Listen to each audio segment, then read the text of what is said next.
Hello, my friends. Katie Day with the MOVEMETOTX Team here with another episode of the Move Me to Texas podcast live on YouTube. I am here with my favorite San Antonio realtor, Trey Serrano.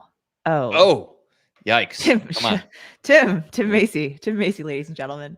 How we doing? What's going on, man? Hey, it's just always a fun week in real estate lately. Everything's always changed and everything's always new. And this week is no different. So we're having fun. Trying to close deals, find some houses, all the normal stuff. All the things. All the So things. Tim is in San Antonio, Texas. Yeah, I don't San have a favorite Antonio. dinosaur other than Dinosaur. Dinosaur, you've got a new profile picture. Uh-oh. Is that a dinosaur though? Anyways. Nice. So yeah, how are things in San Antonio? Look, I mean, I think everywhere the market is changing, whether or not that's changing good, changing bad, it's different everywhere. I think San Antonio, we're seeing on our buyer side a little bit of relief where, our buyers are not writing 20 offers to finally get one accepted. We're getting offers accepted a little bit more. And then on the other side, my sellers are still doing well. Like they're still getting good offers for their home. So as of now, it's been a nice change. Things have been good here. Well, and it's just interesting because I feel like anyone that's worked with a buyer over the past, year and a half, 2 years have been, like, oh man, we just need more inventory. We just need things to slow down. And then as things start to shift a little bit and we start to see a little bit more inventory, and really not a ton much more inventory, but inventory sit for a little bit longer than a weekend, people start to freak out. So, I definitely think that it's needed. We'll see how things continue to, adjust and change and things like that. Dinosaur Man, you're saying Jeremy and Ian didn't notice. I hate to break it to you. They are not that sharp. Yeah, this is the place to be. Yeah, sometimes Jeremy does his live streams on Tuesday nights, and then it's really awkward because, then people have to choose. It's a whole thing. So, anyways, what we wanted to talk about today was a little bit of Texas news and things that are happening. So one of the articles that I had pulled up was about what's weird is when I unclicked on the article now, it's not up there, but let me pull it up. Nice. Here for a second. Let me pull it up here for a second. Moving to Texas, businesses moving to Texas. This is awkward. Share my screen. I went to share it. It was like not the right article. Yeah. So Californians and their businesses have arrived. You'll hear grumblings about large numbers of Californians moving to Texas. But then you don't hear people complain about the jobs that they bring with them. So this article was published earlier this week about the amount of Fortune 500 companies that call Texas home. And last year, about every 6 days, a company from somewhere else relocated their headquarters to Texas. Yeah, so I mean, I think this is a common conversation when we're talking to our Texas natives, or even look, I'm not a native Texan, neither right? am I. But I moved here because we stayed here because we love that Texas lifestyle, and there's this big fear of people from California coming in and changing Texas values and bringing their politics with them and all that other fun stuff. But I don't think we do talk about it enough. Is the benefits of these businesses, the jobs that come from these businesses coming in. It's not just people, it's also the jobs, the businesses, the development that's driving a lot of this economy that we have. One thing that I found to be interesting, just to acknowledge what you said, California was the chief exporter of headquarters to Texas last year.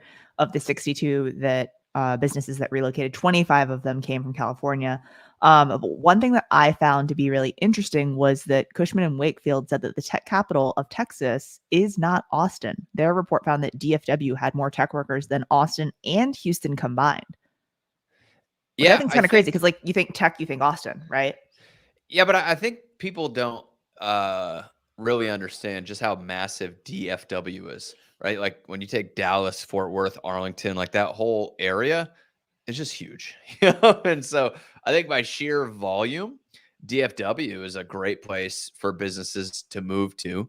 You've got the, 2 airports there. I mean, it is a great place to move your business. It has a lot of pros over moving a big business to Austin. So that number doesn't really surprise me that much. I just think that, like, when you say tech in Texas, people always think of Austin because of Dell and Tesla and all these companies. I mean, I think we know that a lot of big companies are moving to Dallas or the DFW area. I mean, I think for businesses with employees that have a wide range of salary, DFW or Houston is a better fit than Austin. And I guess San Antonio too would be a better fit than Austin, just because cost of living there is so significant compared to, in Austin compared to elsewhere. Yeah, you bring up a great point. I think that, that's definitely something to consider. I do feel like Austin is more, you get the vibe of like the trendy tech, right? Like the moving from Silicon Valley to Austin with my new startup and all that fun stuff. Yeah. But look, I mean, the idea of a tech company's been around for years now. And so you've got a lot of bigger, more established companies that are looking to move headquarters, and all the things that you said are a great reason why, I think DFW wins in a lot of those arguments. Yeah. I would never move there, but look, I think if I look at the 4 major cities, I do like San Antonio the best. Like for me, it's after Houston, right? No, so San Antonio is my number 1. And I, if I had to move to another one, it'd probably end up being DFW. So really, yeah, I always knew there was something about you that, kind of threw me off, and now it makes sense, Yeah, I mean, look, there's just a lot up there. There's a lot, Austin is the trendy tech where tech people buy Teslas. Yeah, I mean, this Tesla paragraph is super interesting to me if you want to dig into that. Yeah. So corporate executives have said in the past that Texas is more affordable and business friendly. That's especially true for some of the newcomers like Tesla, which got an estimated $46.4 million taken off of its future property tax bills for moving here, thanks to a Texas incentive program called Chapter 313. It allows relocating companies to apply for a deep, decade-long discount on their school property taxes. Yep. You may not want to read that, as you get to pay yours in full again. So yeah, it's brought a lot of jobs here. It does burden the taxpayers that are already here. In the first 5 months of this year, they've gotten 132 applications just this year alone. So I do think it's just interesting because of the fact that, I mean, they do get a break, but you have to understand, like, that giant thing that they're building, right? Like that giant facility they're building outside of Austin that is going to produce all the Model Ys and the Cybertruck and all that. I mean, they've increased the value of that property immensely. And so that's going to be a massive amount of future tax revenue for the city. So for me, this makes perfect sense. And it's also leading to like more neighborhoods being built, more new housing coming in, which again is more property tax revenue for the city. So for the city, I think it makes a ton of sense. And if you already own a home, then it makes sense for you too, because all that stuff is driving up the value and driving up the equity in your home. You don't like it when you pay the taxes as much, but it is what it is. I think the bigger burden, though, is on people trying to buy a home with all of the real estate prices that have been driven up by all these companies and by all these buyers coming in. No, I mean, I wouldn't disagree with you. I think that them moving here does bring a lot of money to the Texas economy, and obviously, Tesla to Austin, in the surrounding areas and suburbs. But it does hurt to read that but that they are getting $46 million off their taxes when we just paid our tax bills for all of our properties. So it does hurt a little bit, but But it's always a net positive for the area as far as tax revenue goes. Yeah. Well, that is interesting. Let's see. I think anything else we want to talk about as far as Californians coming to Texas? The only other thing I'll say, in my experience, at least people moving to Texas, I mean, look, if you're leaving California for Texas, most of the time it's because you have an issue with stuff in California and you want to come live your Texas life. And so most of the people that I've helped move here do not are not bringing their California ideals. They're running from them. And what I've found, is that it's not as much of that as people make it out to be. So they're not Californiaing your Texas? Yeah, don't California my Texas. It's like, I think the California people start saying the same thing, like as soon as they get here. And it's like, dude, yeah, like we're talking about you, but good. Thanks for being on the team. Yeah. Yeah. No, I would agree. I think that most of the people that I know that have moved here from California wanted better cost of living. They wanted a better, life and space for their family. If, they're a family of 4 living in a 2-bedroom condo, and can move here into a 4 or 5-bedroom house. It's definitely been a good move for them. But one group of people that have had some difficulty in purchasing homes lately are first-time home buyers. Yes. So this was an article that came out today by the Texas A&M Real Estate Research Center. If you guys don't follow them, they put out a lot of good information and stats and stuff like that in regards to really everything across the state, which I think is pretty cool. So basically, this article, first-time homebuyers need $10,000 more of income in order to buy a $229,000 house. And before we dig into this article, the thing that I wanted to kind of talk about is that $229,000 house. Do y'all have many of those in San Antonio? No, I mean that's already a price that is a bloodbath for buyers, right? Like, that is already a price that's a difficult battle to get into, and so now for home buyers to need 10,000 more in income to get into that, it's definitely a tough time right now for first-time home buyers.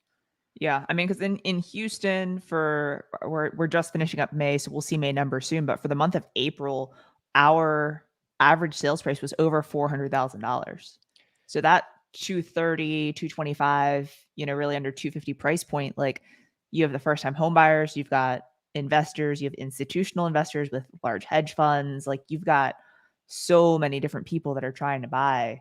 I feel like this article. Yeah. One thing that I think we may see that'll be a little bit of relief possibly for first-time home buyers is in uncertainty in the market may pull some of the investors out of the market. And so, I think we may see the amount of investors snatching up homes all the time. I'm hoping we see that go down so buyers in this price point get a little bit less competition. I think I would agree with you with like a caveat, right? I think that we'll see a lot of like the 1 or 2 time investors kind of pull back a little bit, the people that are using mortgages. Because if a regular mortgage is at 5 or 5.5 and to do an investment property, you're looking at 6 and change or higher. Mm-hmm.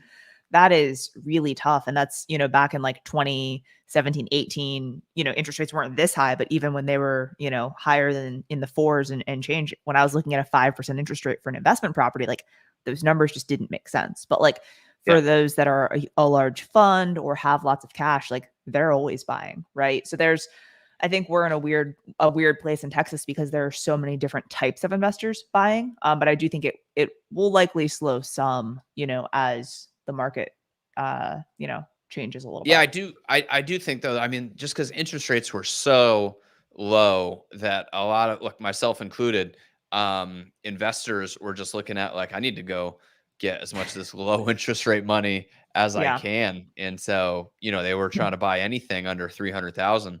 Like I said, I think you'll see some of those out, but you're right. I mean, the people with a bunch of cash are still going to be buying. I'm just hoping it lowers competition enough where it makes it a little bit easier for people to get in. Yeah. So this article basically, as I said, first time Texas homebuyers need $10,000 more of income to buy a $229,000 house. So basically the premise of this is that rising interest rates continue to push first time homebuyers out of the market for home ownership, according to an affordable housing expert for the Real Estate Research Center at Texas A&M. Basically, as mortgage rates increase, the monthly mortgage payment also increases.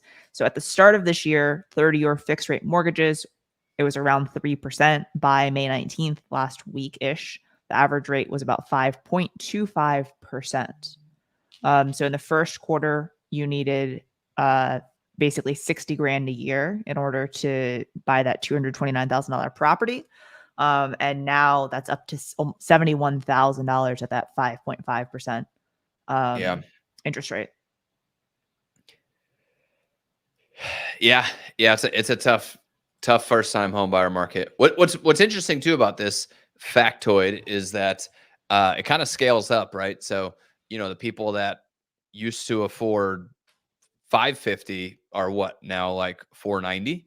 Like there's even a more significant price reduction in people's buying power as you go up the price point. And that's where, I mean, we've seen this $700,000-$800,000 market here in San Antonio, which used to be considered like luxury, high end, which ended up being like the higher end of, normal buyers. I do feel like so much buying power in that 6 to 800 range is going to go away. I'm interested to see what happens with those price points. Yeah, it's been interesting because like historically in Houston, the 500 plus, a million plus price points, it was always like a lot slower. So you could always tell a buyer, oh, like in this price point, there's no competition and, you'll be fine. And then over the past 2 years, it's been, hey, holy crap, we're seeing these properties sell, and the sales in those price points were like increasing like 20 to 50% year over year and things like that. And then now it's like with higher interest rates, purchasing power being lower, we'll see how that impacts, buyers. So it'll certainly be interesting to see where things shake out over the next, what month are we in? Almost June, over the next 6 months. Yeah. And then Dinosaur D, he asked, wouldn't investors be offloading right now? Cash flow, interest rates, capital gains play. I do think we're going to see some more inventory hit the market as people realize we may be at the top. And, it may be a good time to get out. But I don't think you'll see, there's a couple things. One, I don't think you're going to see a mass amount of foreclosures because people have locked in great low interest rates with great monthly payments and have equity. And so unless the market and the economy overall, like unless a bunch of people start losing their jobs, I don't think we'll see a bunch of foreclosures. On the second side of that too, are investors going to offload? Some, I think, maybe. But the thing is, you got to think about as an investor is if I'm going to offload the property, what am I going to go buy after that? And so when an investor is looking at offloading a property cash out, he's also looking at not great returns on the thing he would purchase. So I don't think we'll see a ton of that. I think investors are all kind of auditing their portfolios and figuring out, what winners to keep and what losers to get rid of this summer. But I don't think a big influx of inventory is going to come from there. I was trying to find the stat of how many people, like there's a specific percentage of people that have over 50% equity in their homes, and I was looking for that number, and I can't find it right now, but I'll continue to look. But just as far as like the foreclosure, on the foreclosure front, the amount of people that have a significant amount of equity is very high, and I can't find it, so all good. Well, I think people look at, the last crash, and I mean, that was people buying houses they didn't need, right? That was like, Katie being like, oh, you know what? I'll buy a house in Florida. Why not? And I don't think we have a lot of ridiculously irresponsible home purchases right now. That's why I'm not foreseeing a big foreclosure issue. Everyone's buying in Florida, but they're actually moving there and actually occupying the homes, not just buying them for sake of buying them like 2005 to 8. Yeah. It's funny. I mean, everybody's looking for foreclosures. They're like, oh, can I get a foreclosure? I'm like, oh, like they're not around. Can you tell me where to find one? Yeah. I think too, like after everything that happened in 2008 and everything leading up to 2008, like the government is going to do everything in their power to avoid that happening again, right? As far as the housing crisis, they're not. I mean, look what they do when COVID hit. I mean, all the forbearance, all those other programs. I mean, Yeah, they did everything they could to avoid a lot of foreclosures, and so I'm sure if a foreclosure crisis was actually on the horizon, right? I mean, that's the funniest thing about all the COVID stuff they did. It was like, well, the economy is actually going to keep trucking right through COVID. You probably didn't need to give everybody all these forbearance options. But if something did happen where it looked like foreclosures were going to be a thing, I'm sure they'd step in. Yeah, for sure. All right. The other thing that I want to talk about, this is a Houston specific article, but I think there's enough Texas stuff in here for it to make sense and you to be able to comment on this as well. So Houston readers give their controversial takes on food. All right. It's a big one. This headline basically says Whataburger is overrated. Agree or disagree? You know, like Gary V's like, overrated, underrated. I feel like that's what we're doing right now. Whataburger. Over, or I don't know. I don't know what's thumbs up or thumbs down, but you get what I'm trying to say. Look, I mean, you got to understand, I am treading on dangerous waters here. I mean, Whataburger is somewhat of like a religious staple in San Antonio. Kids get their high school graduation pictures taken at Whataburger. It's a Texas thing though. Like it's such a Texas thing, and I think it's overrated. I mean, like I'm pretty on team Whataburger is overrated. That's my thing. So this article said, I want to find the quote. Oh, I just bought these shoes today. Do you like them? No, One's up here on the left. I don't. Stick Top to left. the J's. Well, these are more for like I know. just like casual walking around. All right.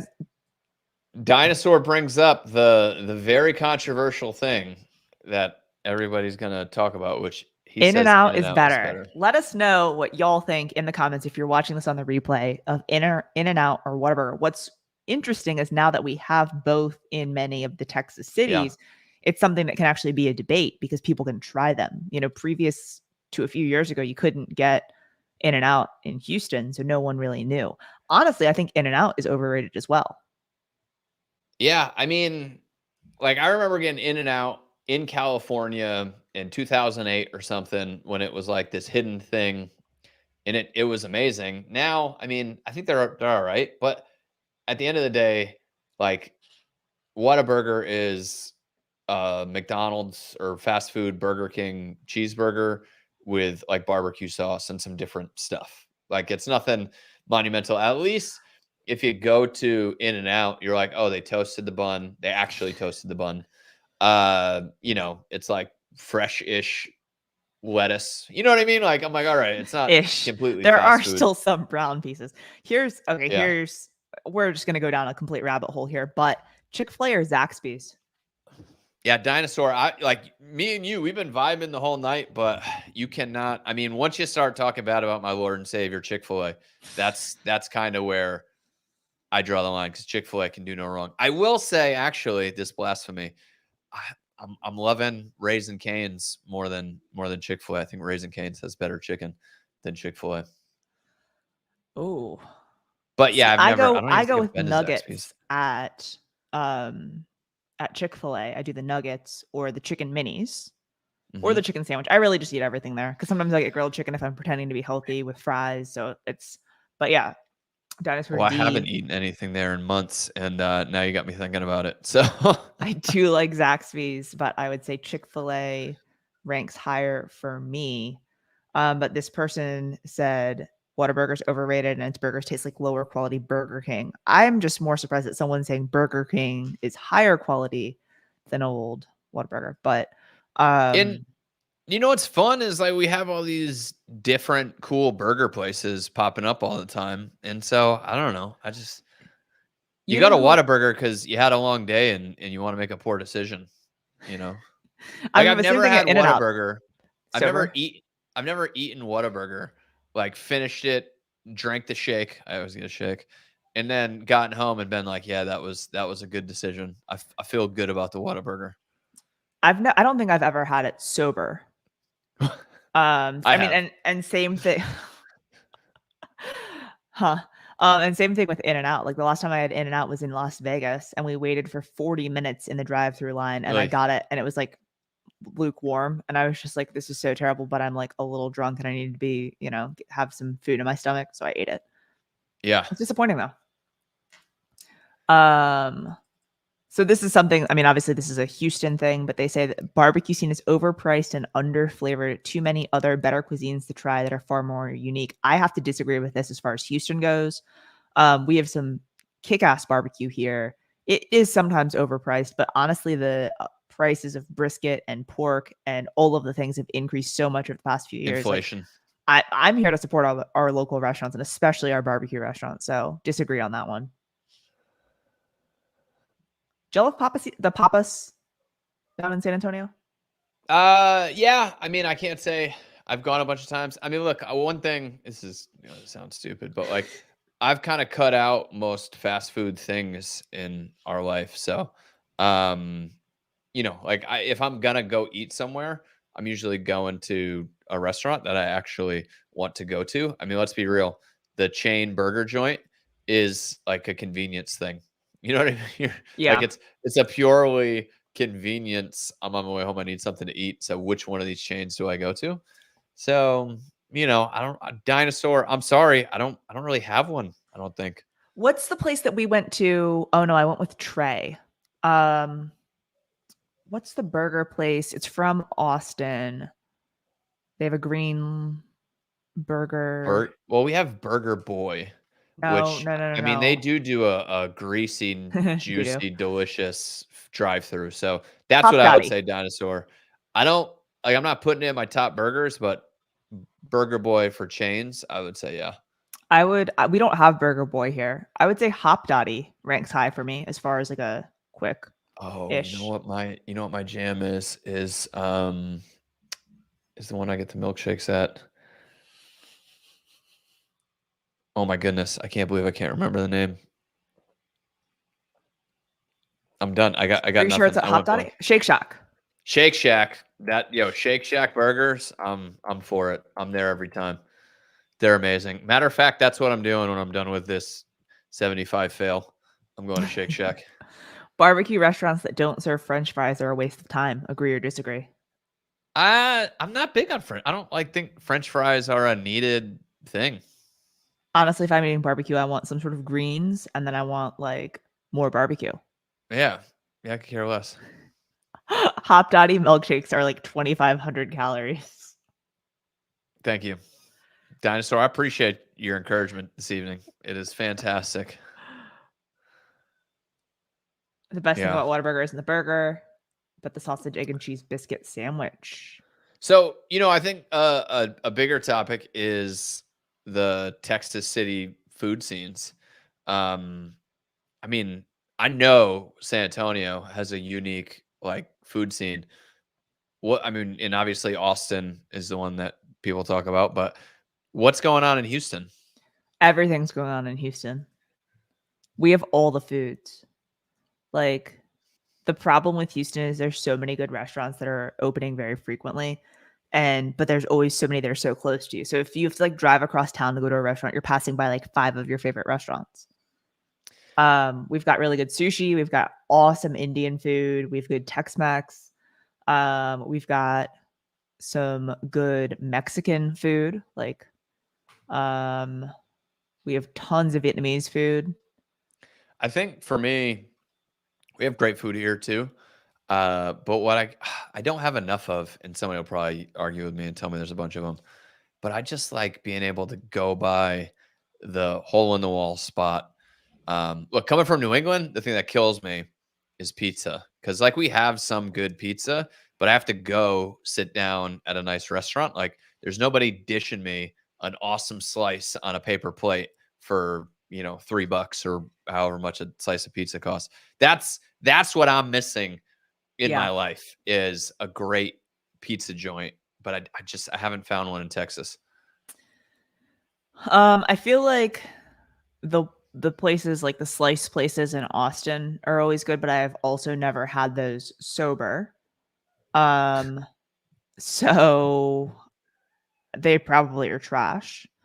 We've got some good pizza places here, but they are like one I think of is like Piola. It is a chain, but it's like Italian style wood fire grill. So I like that kind, but like no, you're going in sitting down, you're not just getting a slice. We do have Frank's Pizza here, but also like it's a late night spot.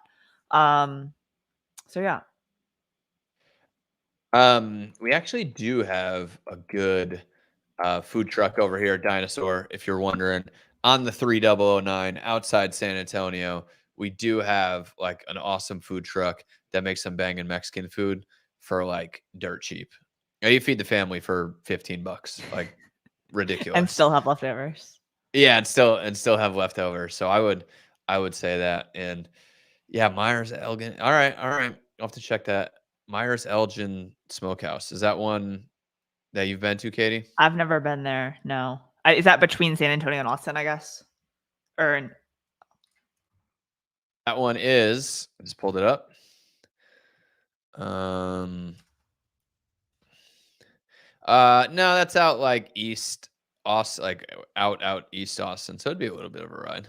oh, okay. But Oh, yeah, so sometimes when we go that way, I'm pulling it up now. We normally just stop at Southside because it's like, you know, I'm all for trying the new places though. It's good I'm stuff. typing it in right now to see exactly where it is. Yeah. Oh, it's just right off the. So if you guys got any questions on the real estate side of things, since we went on the food, which listen, food is important. I think it's an important part of real estate. But if you got real estate comments or questions, drop them. I'd love to dive into some topics if you guys got anything you want to talk about. But as we're still on food, just real quick, just to go through like nice interior. That looks like a good spot. I don't really know what this is, but it looks like don't worry about it. Kind of some sort that I want to eat. Yeah. I love me a good baked potato. Yeah, this looks good. Yeah. No, that does look like a good spot. Definitely have to be off of the 75 hard to get in there, but you could eat. We may have to take a detour. Yeah. All right. What do you got for predictions? What do you think the next 2 months looks like? Oh, next 2 months of real estate here in Houston. I think that we will continue to see inventory tick up week over week because properties are going to be moving slower as we go into what would normally be a busier season. I think, and we've talked about this before too. I think that for buyers that are just entering the market brand new, they'll be ready to move quickly. But for buyers that have been in the market for a little while, they're going to be like, holy shit, my payment's gone up by a couple hundred to a lot of hundreds of dollars. So they aren't going to want to pull the trigger. I think we're still going to be in a seller's market for the majority of this year. Right in Houston, we're at 1.5, 6 months of inventory right now. So I mean, we're still in a pretty significant seller's market. Yeah. I hope interest rates stay below 6%. And those keep are my predictions. Let's keep those are my predictions. Yeah, I feel like under 6 is a nice little sweet spot. I will say I think it's going to be a good summer for buyers, and I don't think it's going to be a bad summer for sellers. I mean, I think sellers are still going to continue to get good prices for their properties. I think this summer is just going to be a good market, a better market for everybody than what we've seen. What I will say though is I'm interested in the fall. I'm interested in the holiday season because, in the past from Thanksgiving to the New Year has been a big lull, and it's almost disappeared the last 2 years. We haven't seen it. Like we haven't seen that normal decline that we see. And I'm interested to see if we get to see a decline where maybe we can pick up some deals for buyers. Maybe it's actually a time to pick up some deals in the quote unquote off season. And then that kind of brings you into the next year, which I think 2023, depending on where interest rates are, I think is where we could see some more significant changes. Yeah. Speaking of things being interesting towards the end of the year, old Dino D saying, did you guys see retail profits for like Walmarts and Targets are down like 50%? People are saving their money. So I think obviously real estate and retail don't necessarily go hand in hand, but like moving towards the end of the year, like will people decide to buy a house, buy Christmas gifts, do neither? Like, look, they sold an NFT for like almost $100 million, right? Spending has been stupid for the last year or two, So, I mean, I do think that retail spending being down, I mean, it makes sense just because retail spending has been stupid lately. People buying a bunch of crap they don't need because they got a bunch of that stimmy money and they're, crypto millionaires. Look, this house included. Okay. I think I paid for most of Jeff Bezos's yacht with the amount of stuff we buy on Amazon. So, not earth-shattering news to me to see that retail profits are way down because people finally realize, oh, maybe I shouldn't just keep buying random crap. Yeah. All right. If you all are still listening, let me know what you think of Tim Macy in the comments. Do we want to have him back on another episode? Don't answer that. And live stream? Let me know. Would love to see it. Well, Tim. Well, Matt, hold on. Matt brings up a good question, which, well, not a question, but a statement where that there's supposed to be more rate hikes on the way. And this to me, Matt, is like the thing, right? Like if rates go up another full percentage, I think that's a big deal, and I think that will have an impact. Like, I'm talking about smooth sailing, nice summer, good for sellers, good for buyers. If they jump up to 6.5%, 7%, I mean, I think we're going to see a bigger shift than most people want to think. Yeah, I would agree. Hey! We got one vote for Tim, despite more people watching. Even though we had that disagreement on Chick-fil-A, but it's all good. It's all good. Thanks, Dinosaur. I appreciate you, man. Cool. Well, I appreciate you joining, Tim. Any parting words of wisdom for today? Just keep listening, make informed decisions. That's how you win. All right. Well, very much appreciated. And I guess I'll see you again soon. All right, y'all. We'll see you.